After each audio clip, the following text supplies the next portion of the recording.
Mas Royal Sembahulun. Nah, ini asli Sembalun ini. Kapan itu saya ke sana Sembalun.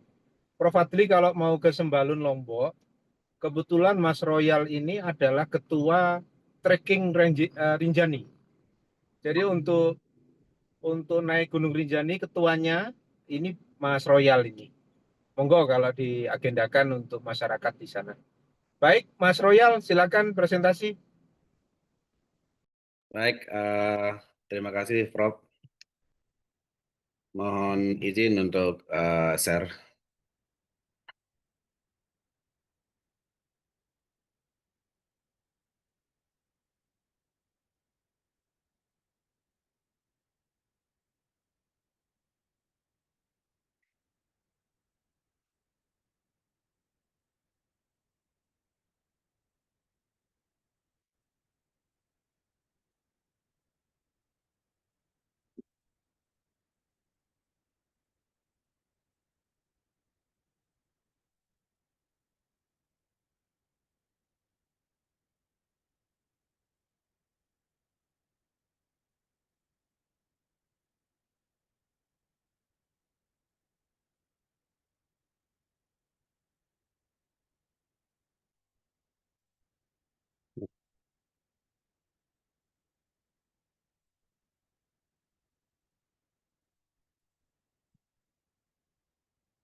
Oh, nggak bisa ya.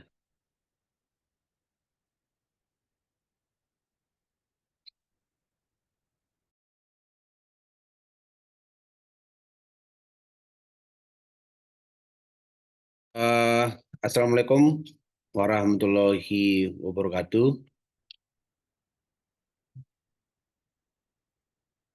Mohon izin untuk presentasi yang saya hormati Prof. Iwan Permadi SH MHum selaku pembimbing, Bapak Dr. Ahmad Imron Rozuli SE MSI selaku pembimbing. Yang saya hormati Bapak Prof. Dr. Muhammad Fadli SH MHum selaku penguji.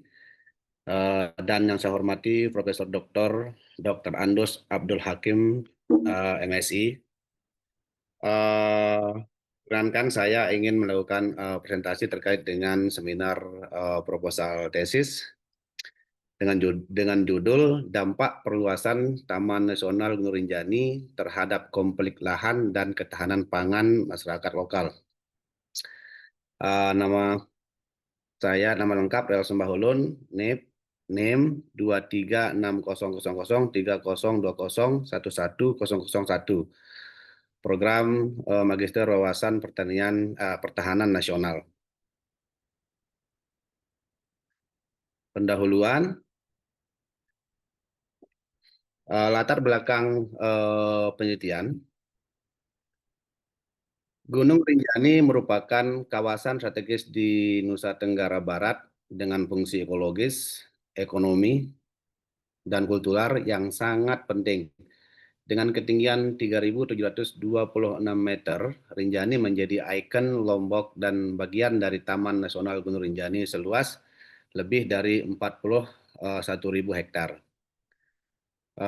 Kawasan ini tidak hanya menjadi habitat bagi berbagai spesies endemik, tetapi juga diakui dunia sebagai UNESCO Global Geopark dan bagian dari program Man and the Biosphere. Jadi Gunung Rinjani ini merupakan geopark yang diakui oleh UNESCO setelah Gunung Batur di Bali di Indonesia. Secara ekologis, Rinjani berperan sebagai menara air utama Pulau Lombok yang menyuplai sekitar 85% kebutuhan irigasi pertanian dan air rumah tangga. Gunung Rinjani ini bisa dikatakan sebagai pasaknya ya, pasak Pulau Lombok. Kemudian selain itu, pariwisata alam Rinjani memberi kontribusi besar bagi ekonomi lokal melalui aktivitas pendakian dan warisan non pendakian yang memberdayakan masyarakat sekitar. Um, karena saya tadi diperkenalkan sebagai ketua di Rinjani, bahwa data kami memang Rinjani ini paling banyak diminati dengan paling banyak dikunjungi oleh wisatawan asing di Indonesia.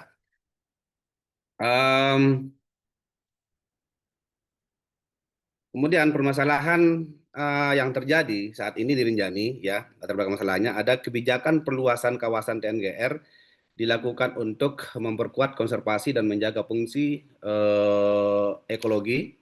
Namun langkah ini menimbulkan dampak sosial yang signifikan, terutama bagi masyarakat yang bergantung pada lahan pertanian dan hutan. Kemudian pembagian zona di TNGR menunjukkan prioritas besar pada konservasi. Zona inti mencapai 41%, sementara zona tradisional yang memberi ruang aktivitas masyarakat justru terbatas. Yang sering kami temukan di lapangan itu ada perbedaan pemahaman antara pengolahan zona, ya, terutama zona tradisional yang diperuntukkan untuk masyarakat. Kemudian perubahan tutupan lahan dari tahun 1990 hingga 2020 menunjukkan penyusutan hutan yang besar, kemudian memperbesar. Sebentar dulu, Pak, mohon izin.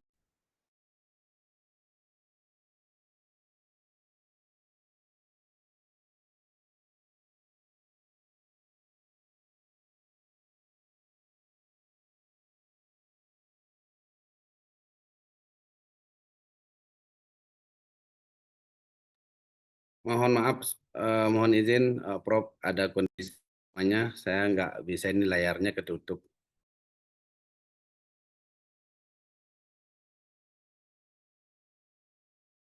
Apa-apa Mas, langsung aja nggak apa, Oke, langsung dibaca aja. siap-siap. Perubahan tuntutan lahan dari tahun 1950 hingga 2020 menunjukkan penyusutan hutan dari 47.000 hektar, memperbesar tekanan, sebentar. Baik, membesar hingga 40.000 hektar, memperbesar tekanan ruang antara kebutuhan konservasi dan kehidupan masyarakat. Akibatnya muncul beragam konflik, mulai dari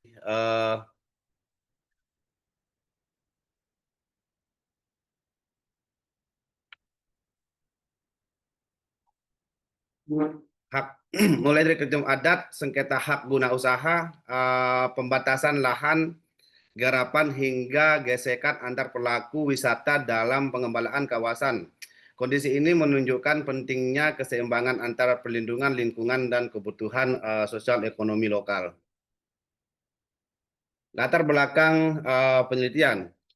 Pembahasan akses lahan akibat perluasan kawasan Taman Nasional berdampak langsung pada produksi pangan rumah tangga. Masyarakat berdampak langsung kepada produk kehilangan sebagian ruang tanam dan pengembalaan, sehingga kemampuan mereka untuk memenuhi kebutuhan pangan secara mandiri menurun.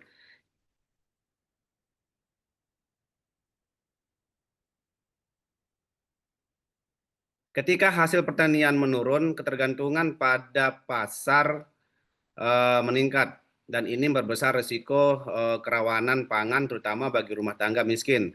Penelitian sebelumnya banyak membahas konflik kehutanan secara umum, tetapi belum banyak yang meneliti bagaimana perluasan TNGR secara spesifik mempengaruhi ketahanan pangan masyarakat lokal.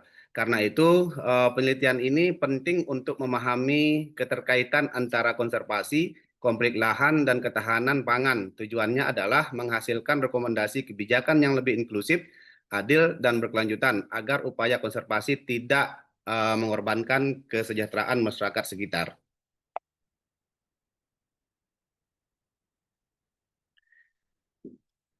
Rumusan dan tujuan penelitian. Rumusan masalah penelitian. Satu, bagaimana kebijakan perluasan kawasan Taman Nasional Gunung Rinjani mempengaruhi akses lahan masyarakat lokal di sekitar kawasan konservasi. Selanjutnya, bagaimana bentuk, dinamika, dan aktor yang terlibat dalam konflik lahan yang terjadi akibat kebijakan perluasan kawasan Taman Nasional Gunung Rinjani. Selanjutnya, bagaimana dampak konflik lahan terhadap ketahanan pangan masyarakat lokal, khususnya pada kelompok rumah tangga, petani kecil, dan komunitas adat sekitar Taman Nasional Gunung Rinjani. Selanjutnya, bagaimana model penyelesaian konflik lahan yang dapat dirancang untuk memperkuat ketahanan pangan masyarakat lokal sekitar kawasan Taman Nasional Gunung Rinjani. Adapun tujuan penelitian sebagai berikut, menganalisasi bagian mana kebijakan perluasan kawasan Taman Nasional Gunung Rinjani mempengaruhi akses lahan masyarakat lokal di sekitar kawasan konservasi. Mengidentifikasi bentuk, dinamika, dan aktor yang terlibat dalam konflik lahan akibat kebijakan perluasan kawasan Taman Nasional Gunung Rinjani. Yang ketiga, menilai dampak konflik lahan terhadap ketahanan pangan masyarakat lokal, terutama pada kelompok rumah tangga petani kecil dan komunitas adat sekitar Taman Nasional Gunung Rinjani. Kemudian yang keempat, merumuskan model penyelesaian konflik lahan yang dapat mendukung dan memperkuat ketahanan pangan masyarakat lokal di sekitar kawasan Taman Nasional Gunung Rinjani.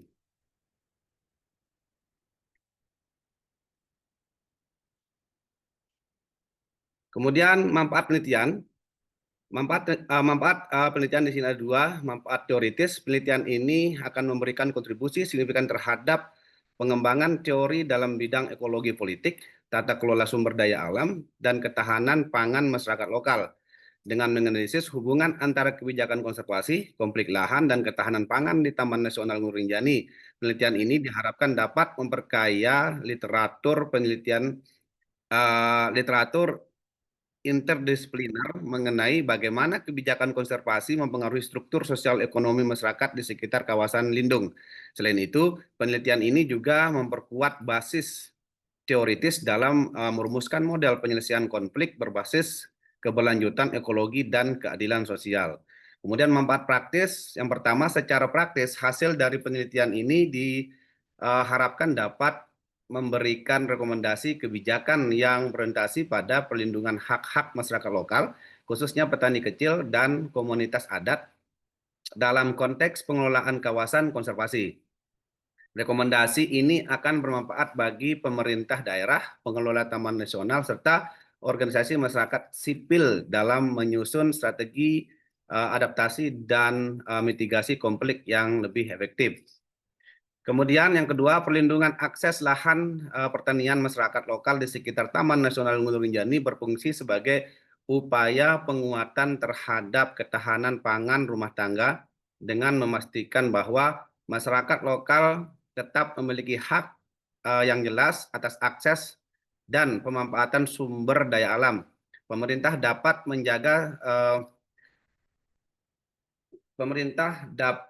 menjaga stabilitas sosial, mencegah kerentanan pangan, serta memperkuat daya tahan ekonomi komunitas di kawasan penyangga Taman Nasional. Kemudian yang terakhir, pencegahan konflik sosial dan penghindaran ketahanan antara pemerintah, otoritas konservasi, dan masyarakat lokal dengan memberikan pengakuan serta penghormatan terhadap hak-hak mereka dalam proses pengelolaan Taman Nasional. Potensi konflik yang mungkin muncul akibat perbedaan kepentingan dapat diminimkan. Mengurangi ketegangan ini akan membantu menciptakan stabilitas sosial yang mendukung keberhasilan kebijakan konservasi sekaligus memperkuat ketahanan pangan masyarakat di sekitar kawasan Taman Nasional Gunung Rinjani. Baik, di sini ada originalitas penelitian, ya, di mana di sini ada nama peneliti, kemudian judul dan tahun, persamaan, perbedaan, kontribusi, kemudian novelty atau keterbaruan. Di sini ada BAE 2019, Displaced Community Perspective of Land grabbing in Africa, the guest of the Kalimhola community in Duanggua, Malawi. Jadi persamaannya sama-sama membahas dampak tata kelola tanah terhadap masyarakat lokal. Perbedaan fokus di Afrika lebih menekankan perampasan tanah akibat proyek pemerintah, bukan perluasan taman nasional. Kontribusi memberikan pemahaman bagaimana perampasan tanah berdampak pada sosial budaya dan ekonomi masyarakat. Novelty, penelitian saya menyoroti konflik akibat perluasan kawasan konservasi di TNGR dan kaitannya dengan ketahanan pangan. Berikutnya ada Mawanza tahun 2023, change in customary land administration and flexible development outcome, a competitive study of Chamuka and Simukami Kiev Doms. Ya, di sini ada sama-sama meneliti dinamika administrasi tanah adat dan konflik masyarakat. Kemudian perbedaan fokus di Zambia menyoroti sertifikasi tanah adat tidak mengaitkan dengan pangan. Kemudian kontribusi menjelaskan pentingnya pengakuan hukum dalam tata kelola tanah adat. Novelty penelitian saya menekankan keterkaitan antara perluasan TNGR, konflik agraria, dan ketahanan pangan. Kemudian ada Herawati 2003, eksistensi perlindungan hak ulayat masyarakat hukum adat Bali di era globalisasi. Persamaannya sama-sama membahas perlindungan hak ulayat masyarakat adat. Kemudian perbedaan ada fokus di Bali pada aspek normatif hukum, bukan politik lahan konservasi, konflik lahan konservasi. Kemudian kontribusi memberikan bukti bahwa legalisasi tanah adat memperkuat ketahanan masyarakat adat. Kemudian novelty-nya, penelitian saya menghubungkan perlindungan tanah adat dengan implikasi pada ketahanan pangan masyarakat di sekitar. Kemudian ada Firna Herrera dan Lazuardi 2022, pembangunan ibu kota Nusantara, antisipasi persoalan pertanahan masyarakat hukum adat. Persamaannya sama-sama membahas persoalan lahan masyarakat adat dalam proyek pembangunan besar. Kemudian perbedaan fokus di proyek IKN tidak pada konservasi hutan atau taman nasional. Ada kontribusinya mengidentifikasi tantangan hukum, tumpang tindih lahan, dan solusi serta regulasi. Kemudian novelty di penelitian saya lebih menyoroti ketahanan pangan masyarakat lokal sebagai dampak dari konflik lahan akibat perluasan taman nasional. Kemudian Abdullah tahun 2023, Analysis of Customary Land Conflict Resolution Strategies based of Community Law, Cultural Concept, and Local Wisdom in Indonesia. Jadi sama-sama membahas penyelesaian konflik tanah adat dengan basis kearifan lokal, kemudian fokus umum pada mekanisme resolusi konflik, bukan pada aspek pangan. Kontribusinya menunjukkan relevansi hukum adat dalam meredam konflik. Novelty penelitian saya mengkaitkan penyelesaian konflik dengan upaya menjaga ketahanan pangan lokal di TNGR. Berikutnya De Costa et al. De Costa et 2024, water security rate is small, remote, indigenous communities in Canada, a critical review of challenges of opportunities. Jadi persamaannya sama-sama membahas isu ketahanan sumber daya bagi komunitas adat, kemudian fokus pada air bersih di Kanada, bukan pada lahan pertanian dan pangan. Kontribusinya menunjukkan pentingnya integrasi pengetahuan lokal dalam pengelolaan sumber daya. Kemudian novelty penelitian saya mengaitkan pengelolaan tanah adat dengan konflik agraria dan dampaknya terhadap ketahanan pangan di Rinjani. Berikutnya, McDonald and Figueredo tahun 2022, a framework for competitive assessment of indigenous land government.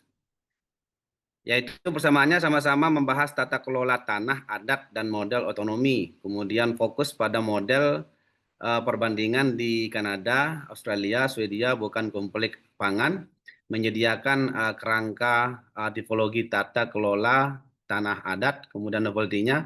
Penelitian saya menekankan tata kelola tanah adat di TNGR dengan konsekuensi nyata pada pangan masyarakat lokal. Yang kedelapan ada Miftah tahun 2024 pelindungan hukum terhadap tanah ulayat masyarakat adat yang masuk ke dalam pembangunan IKN, yaitu sama-sama membahas perlindungan tanah adat dan proyek pembangunan. Kemudian fokus pada IKN bukan kawasan konservasi, memberikan analisis hukum terhadap tanah adat yang terdampak proyek pembangunan. Kemudian penelitian saya lebih fokus pada ekonomi konservasi TNGR dan bagaimana konflik lahan berimplikasi pada ketahanan pangan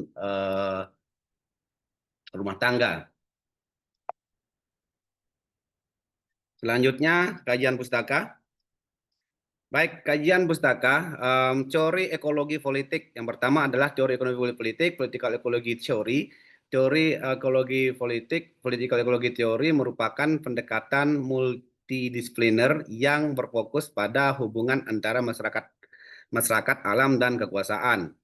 Bryan and Valley tahun 1997. Teori ketahanan pangan, Food Security Theory, menurut FAO 2020, ketahanan pangan didefinisikan sebagai kondisi di mana semua orang memiliki akses fisik dan ekonomi yang cukup terhadap pangan yang aman, bergizi, dan dapat memenuhi kebutuhan makanan mereka untuk hidup aktif dan sehat. Selanjutnya, konsep Taman Nasional dan Pengolahannya, menurut Undang-Undang Nomor 5 Tahun 1990 tentang konservasi sumber daya alam, hayati, dan ekosistemnya, Taman Nasional adalah kawasan pelestarian alam yang memiliki ekosistem asli yang dipertahankan untuk tujuan ilmiah, pendidikan, pariwisata, dan perlindungan. Taman Nasional Gunung Rinjani, Taman Nasional Gunung Rinjani. Taman Nasional Gunung Rinjani terletak di Pulau Lombok, Provinsi Nusa Tenggara Barat, Indonesia. Kawasan ini merupakan salah satu Agak taman. dipersingkat ya, Pak Ane ya, Siap, Mas Royal ya. siap, Prof, siap, Prof. Sudah hampir 30 menit ini. Ayo, Oke, pentingnya dalam menjaga dipersingkat aja. konsistensi. Siap, Jangan kompetensi. dibaca. Oke. Kemudian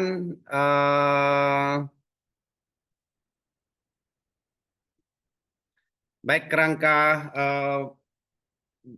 kerangka berpikir, Prof, dampak perluasan nasional Gunung Rinjani terhadap konflik lahan dan ketahanan masyarakat lokal. Permasalahan utama perluasan TNGR, konflik teritorial antara negara dan masyarakat. Kemudian ada di sini grand teori ecological politik, kemudian ada teori ketahanan pangan, kemudian menganalisis dampak kebijakan perluasan kawasan TNGR terhadap akses lahan, perubahan tata ruang dan zonasi, pembiasan atau perluasan akses, kemudian ada magnifikasi bentuk, dinamika, dan aktor konflik lahan. Jenis konflik, teritorial, sosial, kultural, ekologis, kemudian ada dari turunan teori ketahanan pangan, menganalisis dampak kebijakan perluasan kawasan daerah terhadap akses lahan. Lalu bermuara kepada merumuskan model penyelesaian konflik berbasis ketahanan pangan, integrasi hukum formal, adat, dan kearifan lokal, model kolaborasi multisektor, rekomendasi kebijakan pencegahan konflik. Metode penelitian. Baik, metode penelitian di sini saya menggunakan penelitian kualitatif, ya, pengumpulan data dengan wawancara, observasi, dan dokumentasi. Lalu sumber data primer dan sekunder, lalu uji keabsahan dan analisis model interaksi, Miles, dan hubungan Huffman tahun 2018. Metode penelitian, tujuan penelitian, fokus penelitian, key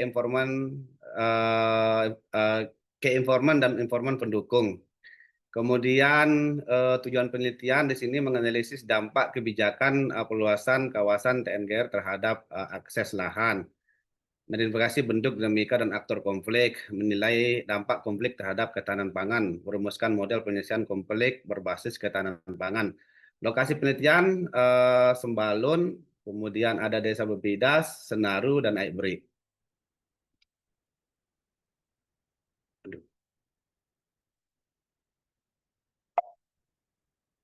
Baik, terima kasih Prof. Sudah selesai. Sekian. Assalamualaikum ya. warahmatullahi wabarakatuh. Waalaikumsalam. Baik, selamat datang Bapak Dr. Imron Rozuli. Alhamdulillah bisa hadir, ya.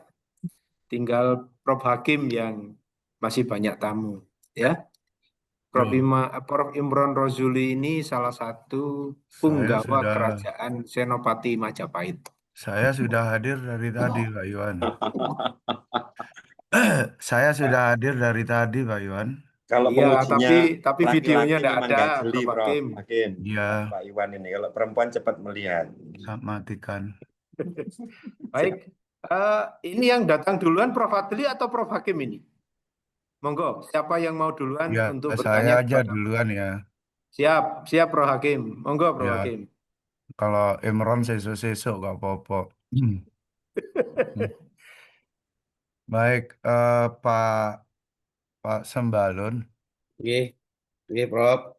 Di sini ada perluasan Taman Nasional Gunung Rinjani. Ini produk kebijakannya ada ya? Oke, Prof. Ada, Prof. Apa bentuknya? Yang Rinjani itu di awal tahun 90 ketika penunjukan itu luasnya 40.000 hektar bersama Ini Menteri. perluasan Taman Nasional Gunung Rinjani ini kebijakan Pak ya, kebijakan Kebijakan, pemerintah ya. Kebijakan, Prof. Apa produk kebijakannya? Eh, Saya tidak tanya luasan lahan dan eh, sebagainya. ya, regulasi, Prof. Keputusan Menteri. Keputusan Menteri nomor berapa, tahun berapa, tentang apa Pak? Eh, Sebentar, Prof. Karena dari tadi tidak ada cerita sama sekali, tahu-tahu ada Oh ya, Bapak bicara kebijakan terus.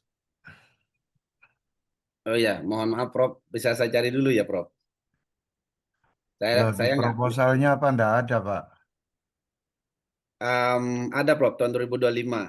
Tetapi yang memang kekurangan di proposal saya masih belum dimasukkan cerita awalnya yang perubahan dari 40.000 hektar menjadi 41.130 hektar, Prof. Sekarang kebijakan perluasan itu dituangkan di Peraturan Menteri nomor berapa, tahun berapa, tentang apa? Em,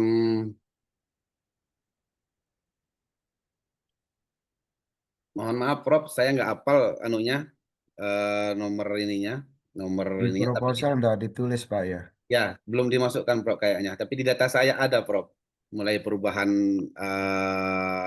Ya, penetapan itu awal dan harus dimasukkan Bapak. Kan boleh, Bapak Prof. bicara tentang dampak kebijakan ini. Siap, Prof. Kebijakannya namanya Perluasan Taman Nasional Gunung Rinjani. Siap, Prof. Nah, Siap. ini ada nggak produk kebijakannya? Katanya Bapak ada ya. Harusnya itu kan yang diceritakan. Karena dari kebijakan itu muncul dampak macam-macam seperti yang Bapak ceritakan. Jadi saya mengusulkan judulnya itu diubah saja, implementasi kebijakan perluasan Taman Nasional Gunung Rinjani dan dampaknya terhadap masyarakat lokal. Ya terserah nanti dampaknya apa. Kalau judul seperti ini Bapak seolah-olah sudah tahu. Siap. Belum neliti sudah tahu kalau ada konflik. Ya kalau bermasalah untuk ketahanan pangan dan sebagainya. Ya. Ya, Prof. Siap. Jadi saya ulangi, implementasi kebijakan perluasan Taman Nasional Gunung Rinjani dan dampaknya terhadap masyarakat lokal itu lebih cocok untuk riset Bapak yang sifatnya yang menggunakan riset kualitatif ya. Ya. Riset kualitatif dengan pendekatan studi kasus. bukan model Pak ya, Ya, bukan model studi kasus seperti Bapak tulis. Bapak baca buku saya pernah dapat waktu kuliah dulu. iya Prof. Iya, tolong dibaca bagus-bagus Pak ya. Iya Nah, Prof. masalah penelitiannya. Yang pertama, tentu Bapak pelajari dulu bagaimana proses implementasi dari kebijakan itu. Isi kebijakannya seperti apa yang berubah dari kebijakan sebelumnya, terus sekarang. Jadi secara hukum perubahan apa yang terjadi dalam isi kebijakannya itu.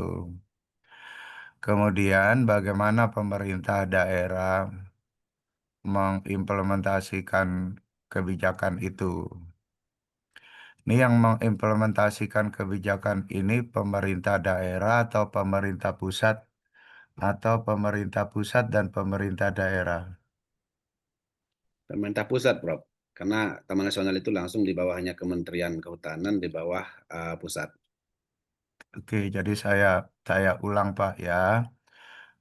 Yang saya usulkan satu proses implementasi. Jadi Bapak mempelajari prosesnya.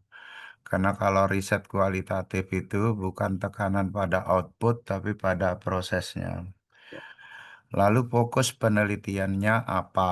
Nah, itu yang ditulis. Jadi ada masalah penelitian, kemudian ada fokus penelitiannya. Nah, fokus penelitian itu seperti konsep dan variabel dalam riset kuantitatif. Ya, fokus penelitian Bapak apa supaya nanti bisa mengarahkan Bapak dalam mengumpulkan data. Nah, tadi saya usulkan pertama Bapak pelajari dulu apa isi kebijakannya. Jadi isi kebijakan itu menjadi salah satu fokus untuk proses implementasi itu. Kemudian yang kedua, aktor yang terlibat atau sering disebut sebagai implementer kebijakan itu.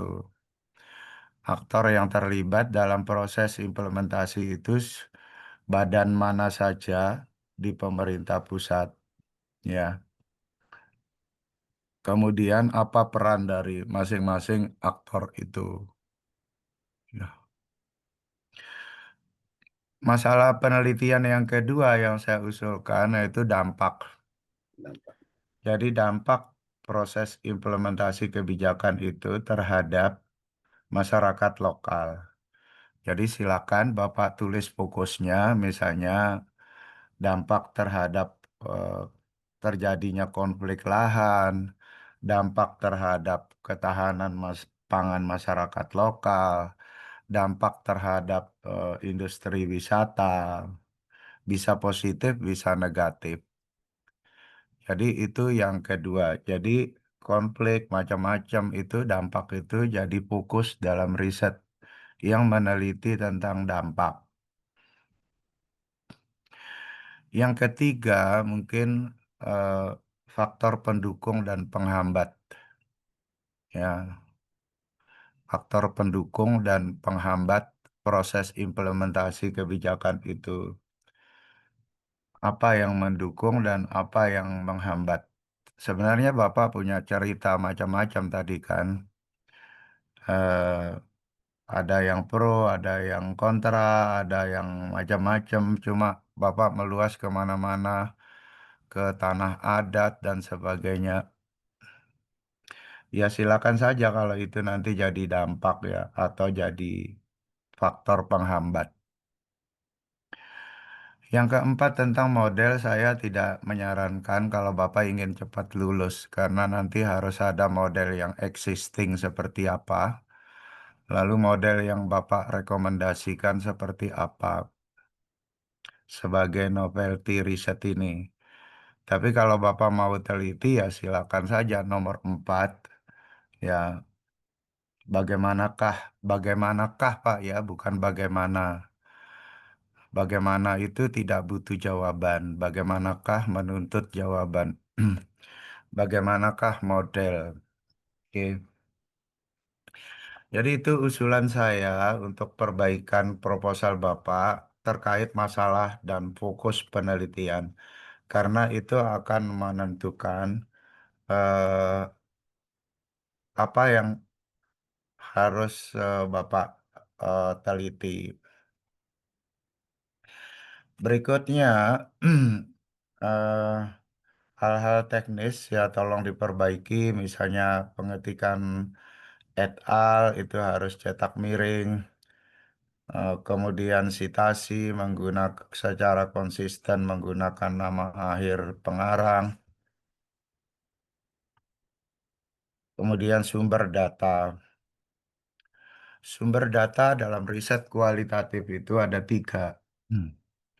Kalau data sekunder, data primer itu bukan sumber data, tapi jenis data. Jenis data itu ada data intern, data ekstern. Data ekstern dibagi dua, data ekstern primer, data ekstern sekunder.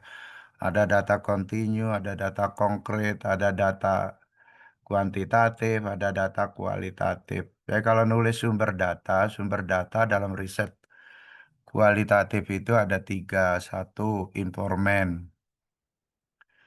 Ya, bagaimana Bapak memilih informan yang akan diwawancarai untuk penelitian ini, itu yang Bapak jelaskan. Tapi bukan menulis nama-nama orang di situ ya. Yang kedua, eh, peristiwa atau kegiatan apa yang akan Bapak observasi? Karena metode utama pengumpulan data riset kualitatif itu adalah observasi dan wawancara. Nah, peristiwa apa yang akan Bapak observasi? Misalnya Bapak akan mengobservasi eh, kondisi lahan, Bapak akan melakukan observasi tentang aktivitas penduduk lokal setempat, dan sebagainya. Jadi dua itu wajib ada dalam sumber data. Sumber data yang ketiga, dokumen. Dokumen apa yang Bapak akan pelajari sehubungan dengan penelitian Bapak? Yang jelas berbagai macam peraturan tadi. Yang utama adalah peraturan Menteri nomor sekian tahun sekian tentang itu tadi. Ada aturan turunannya enggak? Ya, nanti mungkin Prof. Fadli bisa menjelaskan. Nah, aturan-aturan turunan itu juga harus Bapak pelajari. Kemudian dalam implementasinya ada diskresi kebijakan enggak? Mestinya enggak boleh penduduk garap tapi dibiarkan misalnya. Ya, karena dianggap tidak terlalu mengganggu misalnya begitu. Jadi itu tiga sumber data. Kemudian analisis data. Kalau Bapak saya lihat gambarnya itu bukan dari Miles dan Huberman. Itu dari Miles, Huberman, dan Saldana. Ada tiga orang yang menulisnya. Dan bukunya tahun 2014.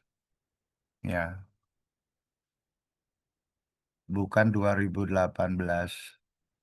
Ya, dari gambar itu tadi. Namanya analisis data model interaktif. Ya, itu salah satu jenis analisis data saja dalam riset kualitatif. Yang tidak masalah, maka itu tidak masalah. Kemudian untuk menguji validitas dan reliabilitas data dalam riset kualitatif itu ada yang disebut dengan di situ banyak orang menerjemahkan dengan uji keabsahan data. Nah, Bapak harus jelaskan uji keabsahan data yang akan dipakai itu apa. Yang jelaskan ada 4 ya. Yang pertama credibility, ya. Yang kedua itu dependability. Yang ketiga itu eh, transferability dan yang keempat itu confirmability. Masing-masing itu ada caranya sendiri. Ya, ada item-itemnya. Ingat saya dulu waktu saya mengajar sudah saya ajarkan secara detail. tapi bisa dibaca di banyak buku ya. Saya kira itu yang substantif dari saya dan penting untuk merevisi proposalnya Pak Sembalun. Silakan Pak Sembalun kalau mau dikomentari. Saya kembalikan ke Prof. Iwan. Baik, Terima Prof. kasih Prof. Hakim. Silakan Mas Royal ditanggapi ya. Baik, Prof. Terima kasih atas masukannya. Tentunya ini sangat bermanfaat bagi saya selaku peneliti untuk memperbaiki dan mengembangkan penelitian saya. Apa yang disampaikan sama Prof tadi, insya Allah saya akan ikuti sesuai dengan arahan sehingga penelitian saya ini nanti benar-benar menjadi penelitian yang memiliki kualitas yang baik. Mungkin itu saja, Prof. Iwan. Terima kasih. Baik, Izin, tapi Prof. Iwan. direkam ya ini ya. Prof. Iwan. Siap. Saya kira usulannya Prof. Hakim tadi yang judul itu bagus itu. Jadi kaitannya dengan implementasi perluasan gitu ya. Sehingga memang kalau melihat ininya Mas Royal. Nanti perlu ada masalah pembenahan itu di dalam redaksinya yang tadi disampaikan Prof. Hakim. Ya. Baik. Terima kasih, Pak Dokter. Siap. Langsung diganti aja karena ini memang ujian proposal lebih fleksibel. Siap. Kesempatan, terima kasih Prof. Hakim, Pak Imron. Kesempatan kedua adalah Prof. Adli. Ini pemerhati masyarakat hukum adat juga ini. Silakan Pak Prof. Adli. Jadi, matur suwun. Yang saya hormati pimpinan sidang Prof. Iwan, Prof. Ahmad Imron Rasuli, dan Prof. Abdul Hakim. Assalamualaikum warahmatullahi wabarakatuh. Waalaikumsalam. Yang pertama, selamat Mas Royal ya sudah sampai di sini. Saya senang sekali Prof. Hakim ditaruh sebagai penguji pertama dan sudah selesai itu. Masukannya sudah selesai, sudah komplit mulai dari tata tulis sampai dengan Medpen tadi. Jadi beliau sudah komplit itu. Tidak ada lagi yang perlu yang substantif yang harus saya sampaikan. Saya mendukung, memang harus ada Mas. Ini kan judulnya dampak perluasan Taman Nasional Gunung Rinjani terhadap konflik lahan dan ketahanan pangan ya Mas. Kok sudah ada dampak ya? Ini kan seperti sudah selesai Mas. Kesannya itu pertanyaannya bermula dari apa? Itu kan persoalannya Mas. Jadi saya kira bagus usulan tadi itu implementasi boleh dimasukkan Mas. Supaya jelas ini nanti Mas Royal Sembalun. Ya. Kemudian dari luasan ada berapa, perluasannya berapa Mas ya? Minimal tambahnya nanti Anda kan akan meneliti itu toh, dampaknya itu gimana, berapa? Ya, Bisa kirakan. luasannya tidak sekarang berapa? 1.300 hektar, Prof. Ada 1.300 hektar ya, dari 40.000 menjadi 41.330 hektar. Oke, yang akan Anda teliti berapa nanti? Saya ingin meneliti terkait dengan keputusan Menteri Kehutanan nomor 280 KPTS 6 tahun 1997 yang pertama menetapkan luasannya 40.000 hektar. Nah, saya ingin teliti di sini proses kebijakan perluasannya, Pak Tahu. Oke, ya. Begini Mas, saya baru pulang dari Sumatera Barat ya. Di Sumatera Barat itu ada kasus yang mirip ini, tapi itu dalam yang di Sumatera Barat kasus jalan tol Mas. Ternyata di sana lewat tanah adat ya kan, bukan tanah pribadi, karena mayoritas di sana kan milik dari komunitas adat Minangkabau.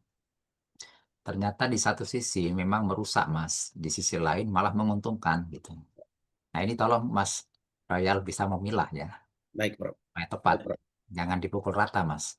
Ya, Harus Prof. jelas itu ya. Di mana yang akan Anda cermati, karena yang Anda nanti yang tersentuh persoalan ini paling tidak persoalan ketahanan pangan dan konflik lahan ya bagi masyarakat lokal. konflik yang ada di Sumatera Barat itu memang akhirnya menyeret 5 pejabat.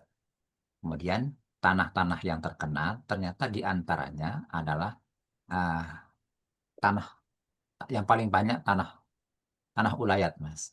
Nah, Ya. dampaknya ada yang menyebabkan kesulitan bagi masyarakat dalam makna menurun secara ekonomi ya. Tapi di sisi lain masyarakat misalnya yang tanahnya digali, dibuat jalan tol, malah mereka berpesta pora dengan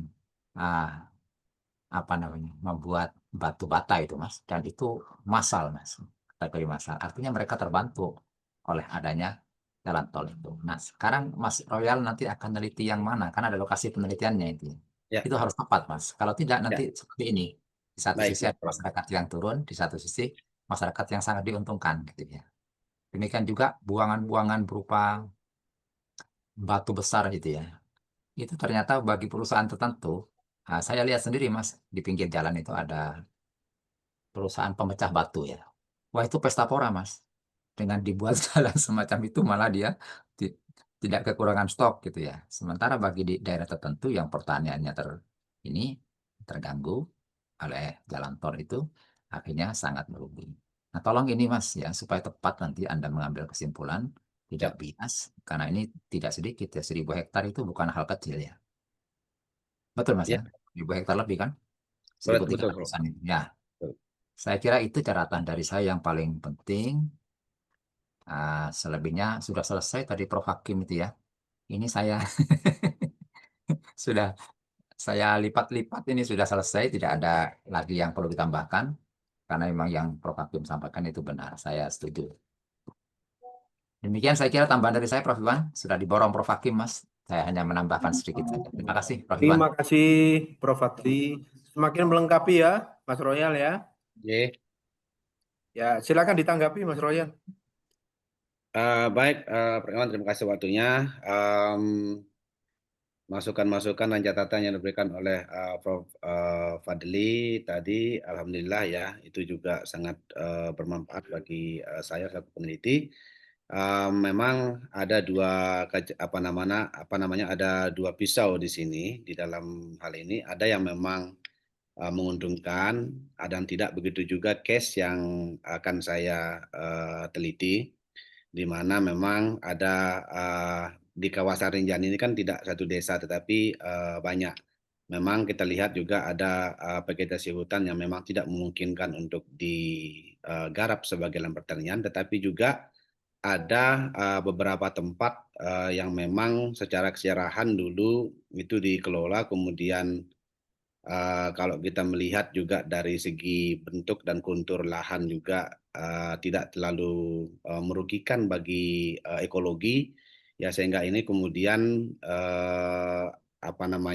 ada yang memang menguntungkan untuk masyarakat, ada juga yang memang menguntungkan untuk masyarakat tanpa merusak alam Rinjani itu sendiri, tetapi juga ada yang memang kasus yang pembabatan dan sebagainya secara ekologi itu tidak menguntungkan, tetapi juga menguntungkan untuk masyarakat selaku penggarap. Tapi disinilah tentunya saya selaku peneliti harus berhati-hati sehingga nanti kesimpulannya sesuai dengan apa yang ingin dicapai dalam penelitian ini.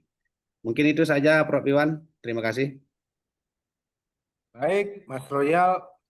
Kesempatan berikutnya, terima kasih Prof. Fadli kepada Associate Profesor Adinda Dr. Ahmad Imron Rozali. Monggo. Terima kasih Prof. Iwan. Waduh, saya kira tadi dari yang disampaikan Prof. Fadli, kemudian Prof. Hakim, sangat hal yang substansi, karena Prof. Fadli memang ahli di salah satu juga di bidang agraria. Kalau Pak Iwan pemiliknya, jadi pemilik agrarianya gitu kan. Nah, Suhunya, suhu. Itu tuan tanah jenenge. tuan tanah ya, tuan rumah ya. Konglomerat. Dan gini mungkin Mas Fadli, Mas Royal, tadi yang terkait dengan bicara tentang ketahanan pangan, isu kemandirian sebetulnya gitu kan. Sebenarnya lokal itu kan punya punya bicara tentang kemandirian. Isu food security atau ketahanan pangan itu kan sebenarnya desainnya dari gitu ya, dari konstruksi yang dibangun oleh FAO gitu ya, Food apa namanya Agriculture Organization gitu kan, sehingga kemudian Mas Rola juga jangan dijebak di situ.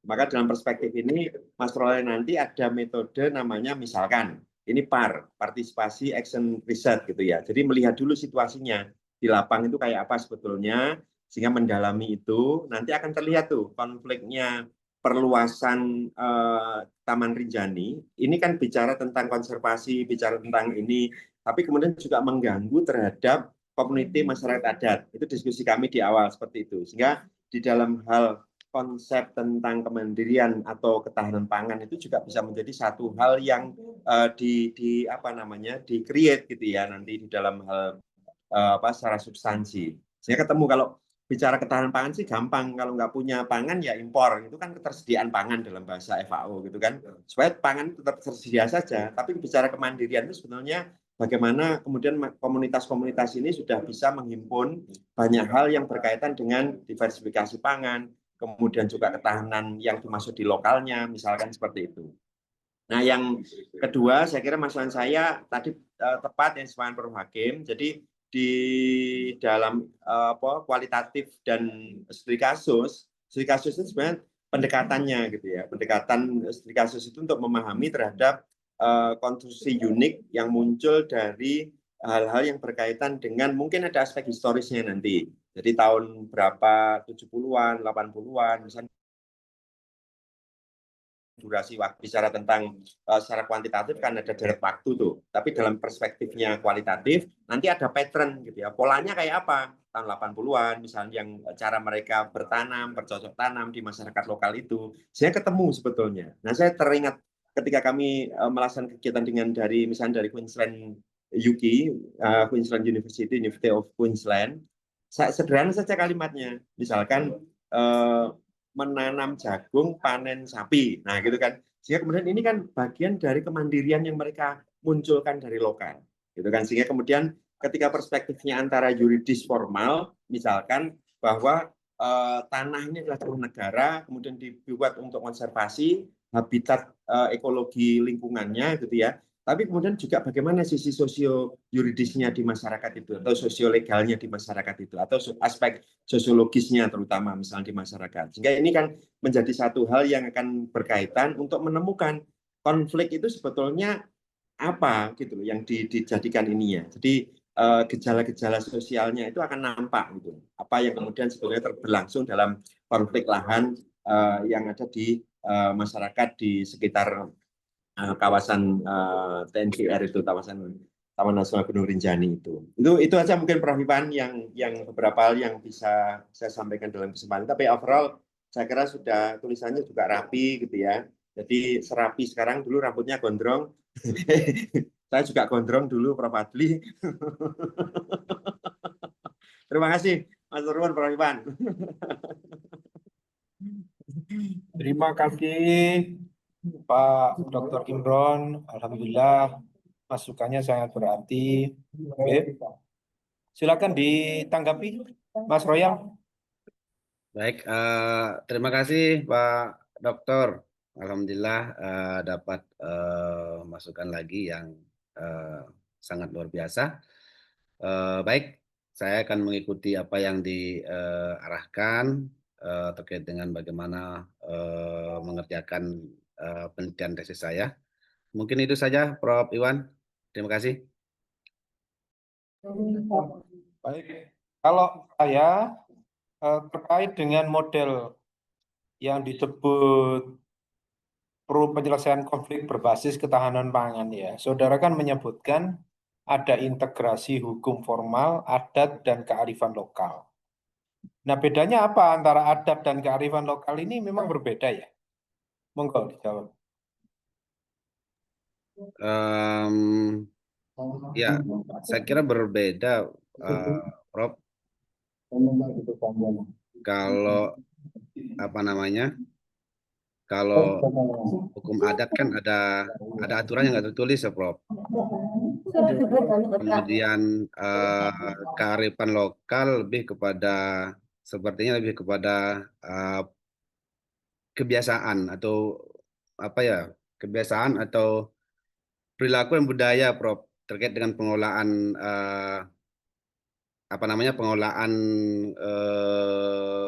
yang ada di sekitar mereka, terutama misalnya seperti bertani dan sebagainya, Prof, atau budaya, Prof.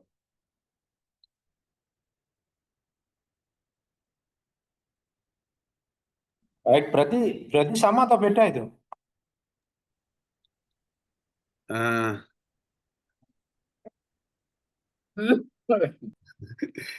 apa namanya, Prof? Kearifan lokal sama hukum adat ya. Sepertinya kalau pemahaman saya sih, Prof, Bukan hukum kearifan adat. Ini loh saudara di apa di adat. PPT-nya itu merumuskan model penyelesaian konflik, yaitu ada integrasi hukum formal, adat, dan kearifan lokal. Berarti antara adat dan kearifan, bukan hukum adat. Iya, iya, iya. Antara adat Ya, dan kearifan lokal ini sama atau beda? ya, saya kira sih sama, Prof. Karena apa ya, kearifan lokal ini kan apa, kebiasaan yang memang dilestarikan sampai sekarang. Lalu apa namanya, adat itu kan merujuk kepada kebiasaan dan tradisi, Prof, serta nilai-nilai yang diwariskan. Nah, sehingga kearifan lokal itu kan merupakan sebuah nilai, kemudian tradisi. Saya kira apa namanya, kearifan lokal itu lebih kepada aktivitas yang dilakukan, kemudian selanjutnya disebut dengan adat, Prof. Ya, ya hati-hati aja karena itu model yang sudah rumuskan. Kalau model yang sudah rumuskan, indikatornya harus jelas, ya, tidak boleh ambigu. Ya, baik, cukup saya kira. Prof. Fadli, Pak Dr. Imron, Prof. Fadli, Prof. Hakim izin ya, karena ada kegiatan ya. Nanti Bapak-Bapak mohon nilainya diserahkan ke admin, ya. Langsung ke admin. Terima kasih semuanya. Kapan ini kita ke Sembalun? Saya siap ini. Langsung dipandu. Siap, Prof, siap, Prof. Kita tunggu. Tunggu Kebetulan konglomerat Boron. beliaunya ini adalah Juru kunci. Mas Royal ini ketua trekking ya. Apa Mas? Forum Wisata Lingkar Rinjani, Prof. Jadi semua pengusaha, pelaku usaha, pekerja di situ itu saya yang komandan. Istilahnya Gubernur Rinjani lah. Wow. Cocok ini kalau gitu ini. Ya kapan dia? Karena Pak Imron itu seneng mendaki gunung, seneng dia. Saya tahu hobinya itu. Saya tahu dia hobinya. Terima kasih semuanya ya. Assalamualaikum warahmatullahi wabarakatuh. Saya izin live ya. Waalaikumsalam. Terima kasih. Terima kasih. Oleh Komandan Adam, mohon.